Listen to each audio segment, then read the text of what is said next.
Inside a growing bacterial cell, the internal fluid pressure is immense. To keep from swelling and bursting open, the bacteria relies on a rigid, mesh-like armor called a peptidoglycan cell wall. For decades, our primary method of killing these pathogens has been with beta-lactam antibiotics, like penicillin. These drugs target the enzymes that build the cell wall, compromising its structural integrity until the bacteria ruptures. But over time, certain bacteria evolved. Strains like MRSA developed their own enzymes capable of seeking out and destroying beta-lactam drugs before they can even reach the cell wall. When bacteria evolve to neutralize the standard tools of medicine, infections that were once routine become lethal. To stop them, clinicians have to deploy a weapon with an entirely different architecture. Discovered in the 1950s in a sample of soil bacteria, vancomycin became the ultimate fallback weapon for treating MRSA. It belongs to a class of drugs called glycopeptides. Compared to a standard penicillin molecule, vancomycin is an absolute behemoth, weighing in at nearly 1,500 daltons. That massive molecular footprint dictates everything about how the drug operates in the human body.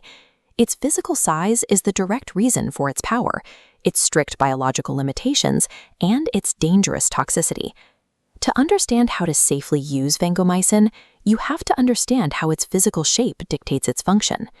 Rather than trying to directly disable the bacterial enzymes that build the cell wall, vancomycin attacks the raw building materials.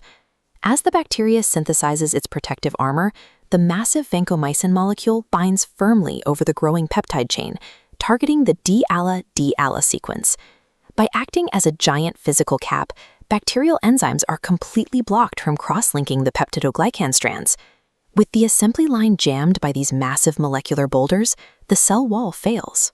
The bacteria is exposed to its own internal osmotic pressure, forcing it to swell and explode.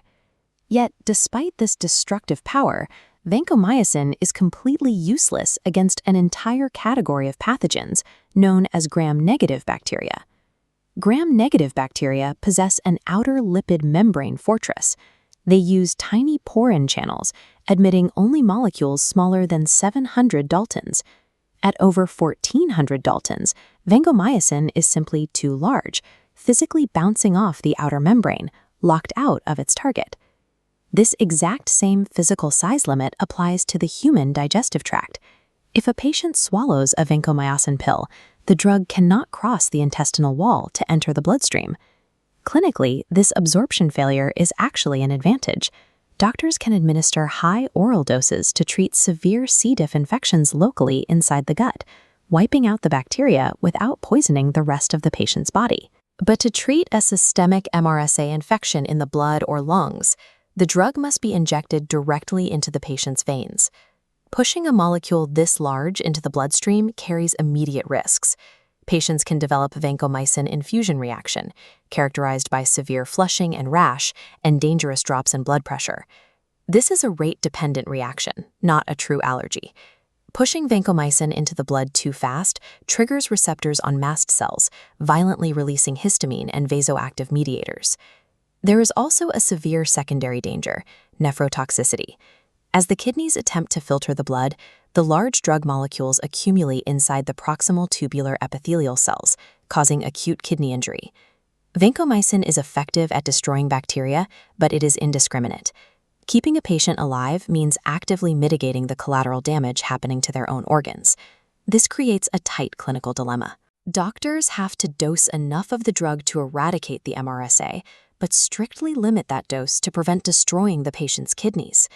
Modern medicine has largely abandoned basic trough-level guessing, simply measuring the lowest concentration of the drug, in favor of precise pharmacokinetic modeling.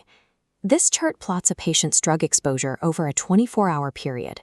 The current standard uses this curve to calculate AUC over MIC, the area under the curve divided by the minimum inhibitory concentration. Clinicians aim for a strict ratio, pushing above 400 to avoid treatment failure, but staying below 600 to prevent toxicity. Administering vancomycin is a software-guided calculation designed to keep the patient squarely inside that therapeutic window. This graph illustrates the development of bacterial resistance over time. As you can see, the red resistant line climbs steadily over the crashing green sensitive line. Despite the sheer power of vancomycin, bacteria are evolving countermeasures to survive it. In a mutation known as VRSA, the bacteria alters its own building blocks. It swaps out the terminal D-ala-D-ala amino acid for D-ala-D-lac. That single atomic shift destroys vancomycin's ability to bind to the cell wall. Other strains, known as VISA, use a different physical adaptation. The bacteria constructs an irregularly thickened decoy cell wall, packed with extra D-ala-D-ala sites. This traps the drug in the outer layers, far away from the vulnerable cell membrane. The bacteria are essentially leveraging the drug's massive size against itself, using spatial barriers and structural decoys to neutralize the attack. Vancomycin is a high-maintenance, brute force pharmacological tool, defined entirely by its massive physical form. Preserving our final defenses against superbugs means moving past trial and error, ensuring this heavy artillery is managed with the strict calculation its physical form demands.